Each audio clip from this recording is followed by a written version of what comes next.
Good morning. आज तो ठंड काफ़ी ज़्यादा है, सर्दी बहुत ही ज़्यादा है।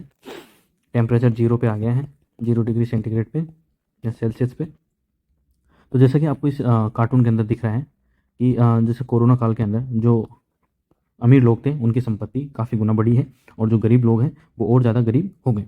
तो एक बोर्ड मीटिंग चल रही है ये अमीरों की, और एक खबर आई है कि 1% अमीरों के पास देश की 40% दौलत, ये है एक रिपोर्ट कह रही है।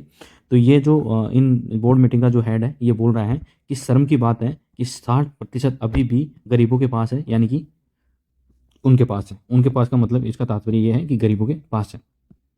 तो इस कार्टून को लेके आपकी क्या राय है, आप मुझे कमेंट बॉक्स में बता सकते हैं। तो आज का पहली खबर है वो क्या है। पहली खबर ये है कि अपने कल देखा था, ठीक है, आपने कल क्या देखा था, कोलिजियम देखा था। क्या देखा था, कोलिजियम। तो कोलिजियम में कितने सदस्य हैं, क्या 6 सदस्य हैं। एक तो सीजेआई यानी कि चीफ जस्टिस ऑफ इंडिया, जो कौन है, 50वें नंबर के DY चंद्रचूड़। कौन है, DY चंद्रचूड़ है, जो आपने कल देखा था। और बाकी 5 सदस्य और हैं जो मुख्य जज। तो जैसे सरकार ने कहा था कि हमारे प्रतिनिधि होने चाहिए किसके अंदर, सुप्रीम कोर्ट के अंदर। तो ये ममता बनर्जी हैं, कहाँ की, पश्चिम बंगाल की मुख्यमंत्री। तो ये बयान चर्चा में है। वो क्या बयान दे रही है, तो ये कहती हैं कि न्यायपालिका को आज़ाद होना चाहिए, बिल्कुल होना चाहिए। अगर कोलिजियम में केंद्र सरकार का प्रतिनिधि रहेगा तो राज्य सरकार का भी प्रतिनिधि होना चाहिए, बिल्कुल सही बात है। लेकिन राज्य सरकार की सिफारिश का कोई मतलब नहीं रह जाएगा और केंद्र जुडिशरी में सीधे दखल देगी। हम यह नहीं चाहते हैं। ममता बनर्जी, पश्चिम बंगाल की मुख्यमंत्री। तो इससे तात्पर्य क्या होता है, जैसा कि पता है कि समवर्ती सूची जो है, समवर्ती सूची के अंदर जितने भी विषय हैं उसके अंदर जो कानून है वो राज्य भी बना सकता है और केंद्र भी बना सकता है। ठीक है, तो राज्य और केंद्र जो कानून बनाएंगे, और अगर उन कानूनों के अंदर अगर डिस्प्यूट होता है तो किसकी मानी जाएगी, तो केंद्र की मानी जाएंगी। तो ममता बनर्जी का कॉलेजियम में अगर प्रतिनिधि होगा सरकार का, तो उसके अंदर राज्य का भी प्रतिनिधित्व होना चाहिए। लेकिन अगर डिस्प्यूट होता है तो किसका माना जाएगा, केंद्र का माना जाएगा। तो राज्य का कोई मतलब नहीं रह जाएगा। और अगर सीधे दखल सुप्रीम कोर्ट में हो जाएगी केंद्र सरकार की, तब तो केंद्र सरकार अपना मनमाना कुछ भी कर सकती है, कुछ भी कानून ला सकती है, कुछ भी संसद में अगर जो सरकार बहुमत में होगी तो वो अपने मुताबिक मतलब कुछ भी ला सकती है। तो न्यायपालिका को स्वतंत्र ही रहना चाहिए ताकि वो सरकार पर गलत कानूनों और जो नागरिक हैं देश के, उनके पक्ष के अंदर रहते हुए सरकार के खिलाफ जो भी कदम उठाए जा सके वो बिल्कुल स्वतंत्रतापूर्वक उठाए जा सके। तो इसमें आपकी क्या राय है, क्या न्यायपालिका को स्वतंत्र रहना चाहिए या फिर केंद्र सरकार का कोई प्रतिनिधि उसके अंदर शामिल होना चाहिए, आप मुझे कमेंट बॉक्स में बताइए।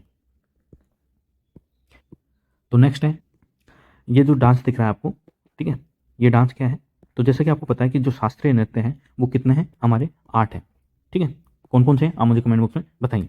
तो फोटो जो खुद खबर में है, तो ये जो नृत्य आपको दिख रहा है, ठीक, ये डांस का जो फॉर्म है ये कौन सा है, ये ओडिसी फॉर्म। कौन सा है, ओडिसी नृत्य। और ओडिसी नृत्य कहाँ किया जाता है, तो ओडिशा में किया जाता है। और उड़ीसा के अंदर एक चांदीपुर नाम की जगह है, चांदीपुर। इसमें अपने पिछले जो करंट अफेयर है उसमें के अंदर पढ़ा था कि पृथ्वी 2 का जो बैलिस्टिक मिसाइल थी सतह से सतह पे मार करने वाली, उसका सफल परीक्षण यहाँ पर किया गया था उड़ीसा के अंदर ही। तो ये जो डांस आपको दिख रहा है फोटो के अंदर, ये वाला, ठीक है। तो ये तस्वीर उड़ीसा के भुवनेश्वर में, जो भुवनेश्वर क्या है, उड़ीसा की राजधानी है, में हुए मुक्तेश्वर नृत्य महोत्सव 2023 की है। महोत्सव में देश विदेश के मशहूर नृत्य कलाकार शामिल हुए हैं। इस दौरान कलाकारों ने उड़ीसी डांस से मन को मोह लिया। महोत्सव का उद्देश्य है उड़ीसी डांस को प्रोत्साहन देना है। जो ओडिसी जो डांस है उसको प्रोत्साहित करना इसका मुझसे मुख्य उद्देश्य है। और जो ये आपको डांस फॉर्म दिख रही है ये किसकी है, तो ये भुवनेश्वर में हुए मुक्तेश्वर नृत्य की है, ठीक है, जो कि उड़ीसा का प्रमुख नृत्य है। आई होप आपको ये ध्यान रखना है, ठीक है। तो हम खबर पढ़ते हैं कि आज के दिन इतिहास में क्या हुआ था। तो ये बड़ी बड़ी मूछों वाले कौन है, ये तो ये है वीरप्पन। कौन है, वीरप्पन। वीरप्पन 2004 का एक कुख्यात चंदन तस्कर था, जिसका 2004 के अंदर ही एनकाउंटर हो गया था। क्या हो गया था, एनकाउंटर हो गया था आज के दिन। तो आज कितनी तारीख है, तो 18 जनवरी 2004 को कुख्यात आतंकवादी नहीं कह सकते, कुख्यात चंदन तस्कर वीरप्पन का एनकाउंटर हो गया था। ये चंदन की तस्करी करता था और इसके पास काफ़ी पैसे थे और इसके ऊपर 5 करोड़ का इनाम भी रखा गया था, ठीक है। तो दुनिया के अंदर 2 ही तरीके से नाम होते हैं, एक तो अच्छे कर्मों से, ठीक है, और दूसरा होता है बुरे कर्मों से। तो ये आपके ऊपर निर्भर करता है कि आप अच्छे कर्मों से अपना नाम करते हो या बुरे कर्मों से नाम करते हो। 2003 में स्पेशल टास्क फोर्स यानी कि एसटीएफ ने वीरप्पन को पकड़ने के लिए उसकी गैंग में अपने आदमी शामिल करा दिए। 2004 18 अक्टूबर को वीरप्पन अपनी आंख का इलाज कराने के लिए जा रहा था। तमिलनाडु के पपीरपट्टी गांव में उसके लिए एम्बुलेंस खड़ी थी, जो कि उसमें सवार हो जाता है। और एम्बुलेंस किसकी थी? पुलिस की थी, और उसका एसटीएफ और उसे एसटीएफ का आदमी चला रहा था। अचानक ड्राइवर ने एम्बुलेंस रोकी और उतरकर भाग गया। वीरप्पन कुछ समझ पाता उससे पहले ही पुलिस ने उसे घेर लिया और वह 20 मिनट तक चले एनकाउंटर में मारा जाता है। तो वीरप्पन आज तक के सबसे बड़े चंदन तस्करों में से एक है। ठीक है, चंदन तस्करों में से एक था। ठीक है, इससे बड़ा तस्कर आज तक पैदा ही नहीं हुआ है चंदन का। जैसे कि दाऊद इब्राहिम है ना, वैसे ही ये चंदन तस्करों के अंदर जो चंदन तस्कर करते हैं उसके अंदर सबसे बड़ा मुजरिम था।